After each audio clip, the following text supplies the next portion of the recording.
Sir, si Emil po. Emil, pasok. Sir Gov, natunto na po namin ang kinaroroonan ng taong pinapahanap mo. Si Maria Carmen Agoncillo.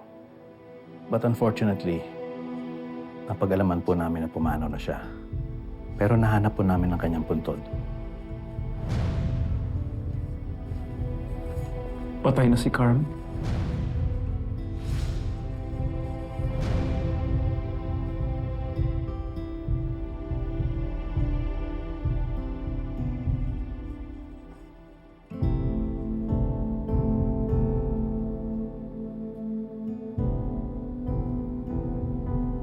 Ano kinamatay niya?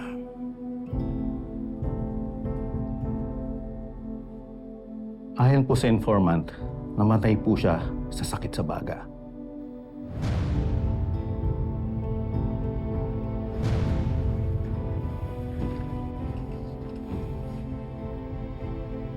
Hindi ko man lang siya natulungan. Hindi ko man lang siya nakita nung mamamatay na siya.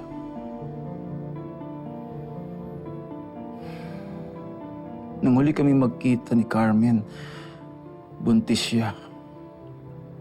Pinilit kong hanapin siya pero hindi ko na siya nakita. Emil, dapat kong makita ang anak ko kay Carmen. Yes, Sir Gov.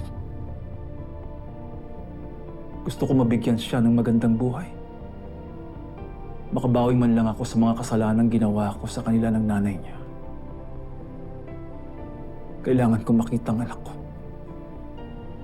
Baka kung saan na siya nakatira, kung anong kinakain niya. I want to give her everything I have. Gusto kong iparanas sa kanya ang buhay ng isang palma.